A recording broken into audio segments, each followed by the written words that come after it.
Hi அஸ்ஸலாமு அலைக்கும். Evening காஃபிலாம் போட்டு குடிச்சிட்டு இதுக்காக கொஞ்சம் கோன் ஆர்டர்ஸ்லாம் இருந்துச்சு. லெமன் தேவைப்படுதுன்னு சொல்லிட்டு கொலையில் பறிக்க போனால் எல்லாமே காயாக இருந்துச்சு.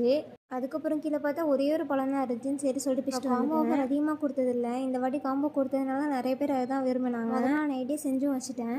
அப்புறம் கோன் ரோல் பண்ணுறதுக்கு சில ஃபோன் ஷீட்டும் எடுத்து கட் பண்ணி வச்சாச்சு. இந்த வாட்டி ஒயிட் கலர் தான் எடுத்தேன். மறுநாள் காலையில் பார்த்தா செம்ம மழை. நம்ம ஊருக்கு என்னாச்சுன்னு தெரியல, வெயில் அடிக்கிறப்ப வெறும் மழையாக பெய்யுது. காலையிலே பிரியாணி சாப்பிட்டு பார்த்துருக்கீங்களா? அன்றைக்கி நான் காலையிலே சாப்பிட்ட பிரியாணி. பசங்களுக்கு ஃபஸ்ட் டே ஸ்கூலுங்கிறனால காலையில் பிரியாணி தான் செஞ்சுருந்தாங்க. உண்மையை நம்மக்கிட்ட கைண்டு ஈவினிங் தான் கோன் வேணும்னு சொல்லுவாங்க சொல்கிறப்போ, ஆனால் வாங்குறப்போ காலையிலே கேட்பாங்க. சரி, அதனால் அன்றைக்குமே கடன் தான் செய்ய வேண்டிய வேலையாயிடுச்சு. இதெல்லாம் நல்லபடியாக பேக் பண்ணி கொடுத்தாச்சு. இதுக்கு ஒரு 4 டேஸ்க்கு முன்னாடி எடுத்தது தான். பட் எனக்கு அப்போலேருந்து செம பிஸியாக, அதனால் போடவே முடியல. உங்களுக்கு கோன் வேணும்னா எனக்கு டிஎம் பண்ணுங்கள். மதியம் போல் கடல் பாசி தண்ணியாக காய்ச்சிருந்தாங்க, குடிக்க சூப்பராக இருந்துச்சு. அப்புறம் நெயில் கோன் ஆர்டர்ஸ்லாம் இருந்துச்சு. அதை செய்ய போனால் இப்படி எனக்கு நடந்ததே கிடையாது. ஏன் தெரியல, இந்த வாட்டி சொதப்பிடுச்சு. பார்த்ததும் எனக்கு ரொம்பவே கஷ்டமாயிடுச்சு. இதை வச்சுட்டு அப்புறம் புதுசாக செஞ்சு கொடுத்தேன்.